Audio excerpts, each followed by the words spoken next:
canal levou 3 anos, foi de 1975 a 1978 e ele tem 2 km de extensão, 90 metros de profundidade e 150 metros de largura.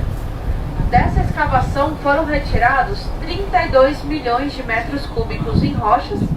Para a gente ter uma ideia do que é todo esse volume de rocha, é quase 2 vezes o volume do Pão de Açúcar. Tudo isso depois foi utilizado em outras partes da construção e a gente vai ver uma delas mais à frente. Pessoal, então agora estamos na barragem principal e do lado direito vocês vão ver esses enormes tubos brancos. Esses tubos brancos, eles são chamados de condutos forçados e é dentro deles que está passando a água que movimenta as turbinas. As turbinas a gente não consegue ver porque elas estão a 50 metros abaixo de onde nós estamos agora. Para ter uma noção de quanta água está passando dentro desses condutos, apenas 2 deles equivalem à vazão média das cataratas do Iguaçu. Aqui nós temos no total 20 unidades geradoras. Apenas uma unidade consegue produzir até 700 megawatts de energia e isso é suficiente para abastecer uma cidade com 1,5 milhão de habitantes. No total temos 14 mil megawatts de potência instalada. Aí aqui são 10 unidades que geram energia para o Brasil e 10 que geram energia para o Paraguai. Esse formato que nós vemos das galerias é um formato em catedral. Ele também é chamado de gravidade aliviada, porque ele distribui melhor a pressão da água que está lá atrás. Quando a gente passa por aqui, a gente não tem tanta noção da quantidade de água que tem atrás dos paredões, mas logo mais nós vamos passar lá no topo da barragem e vocês vão entender melhor o que eu estou falando. A energia produzida em Itaipu, ela abastece cerca de 10% do território brasileiro e 75% do território paraguaio. Essa diferença é grande por conta do tamanho dos territórios. O Paraguai é um país muito pequeno comparado ao Brasil. Para a gente ter uma ideia, eles precisam de apenas 3 hidrelétricas para completar os 100% de consumo, enquanto no Brasil a gente tem cerca de 27 mil fontes de energia. A Itaipu sozinha abastece 10%. Então imaginem que apenas 10 Itaipu já seria suficiente para abastecer o Brasil inteiro. A gente acabou de passar lá assim, ó, pessoal. E agora do lado esquerdo nós vamos ver aqueles jatos de água que saem da barragem principal. Esses jatos fazem parte do sistema de resfriamento das máquinas. Essa água não produziu energia. A água que produziu energia depois de movimentar as turbinas, ela sai a 30 metros abaixo da superfície do rio.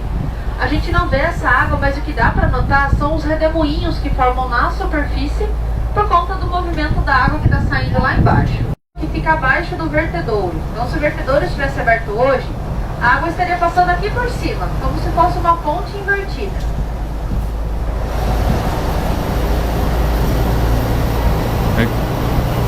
Esse lado aqui, pessoal, a gente já está no Paraguai.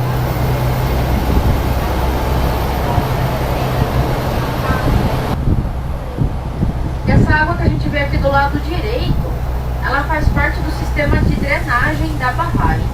A barragem fica em contato direto com a água, então é natural que haja infiltração, por isso existe um sistema que monitora a infiltração e conduz a água através do sistema de drenagem.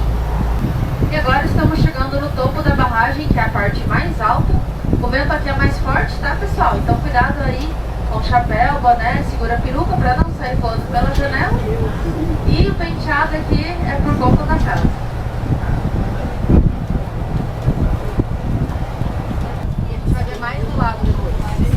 Dá só uma olhada, pessoal. Estamos passando em cima do vertedouro. Agora do lado direito nós vemos as rampas do vertedouro.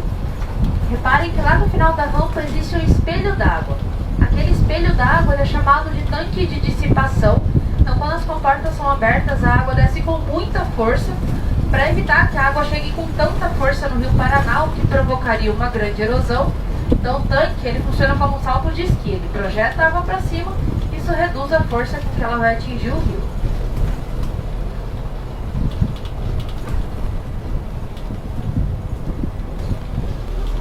E agora à direita a gente tem uma das mais belas vistas aqui da barragem. Então a gente consegue ver onde nós passamos antes, lá nos condutos forçados. De lá dos condutos até onde nós estamos agora são 81 metros de altura. Mas a altura total da barragem, da fundação até o topo, é de 196 metros. Isso equivale a um edifício de 65 andares. E a extensão de uma ponta a outra é de quase 8 quilômetros.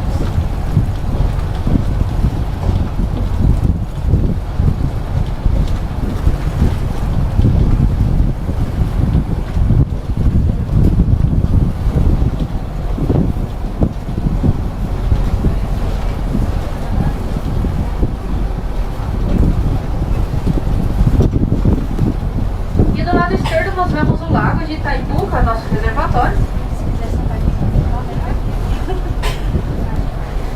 É o nosso reservatório, ele tem uma área total de 1.350 quilômetros quadrados, extensão de 170 quilômetros, e aqui no topo da barragem ele atinge 170 metros de profundidade. A gente tem uma noção também ali dentro, a cidade do Rio de Janeiro, e ainda sobrava um pouco de espaço.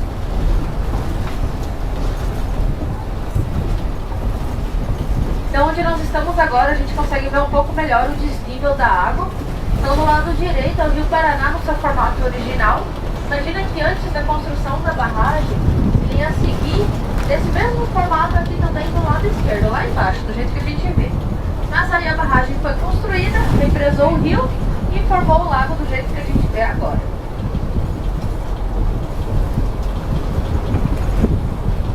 Esses tubos brancos aqui em cima são chamados de pistões hidráulicos.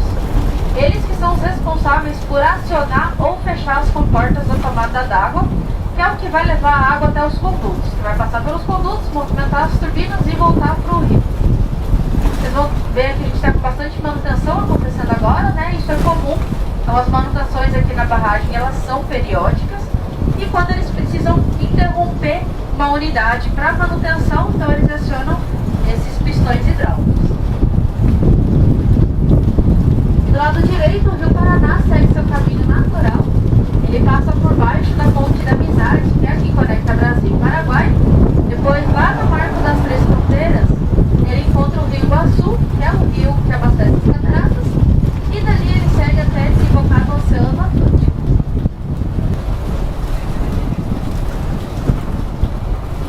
Eu estou com um pouquinho de dificuldade aí de enxergar, mas ao fundo do lago tem uns pontinhos que são umas marcações. Essas marcações delimitam o espaço de Itaipu. Daqui até lá a navegação não é permitida. Passada a limitação, então a navegação é livre e é bem comum a prática de esportes e de pesca ali no lago de Itaipu.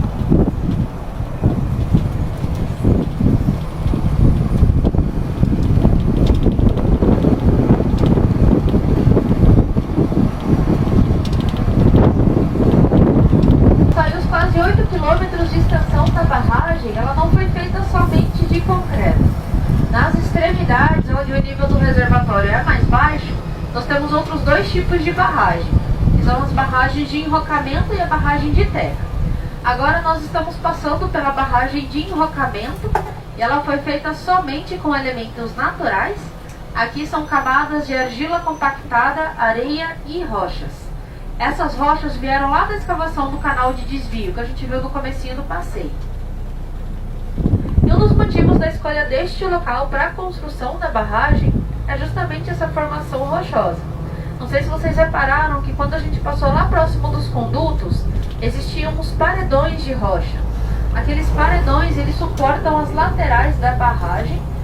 Então, parte do peso da barragem está distribuído nessa fundação de rocha, que é o melhor tipo de fundação que eles poderiam encontrar, porque ela é muito resistente. Essa rocha é o basalto, ela é de origem vulcânica.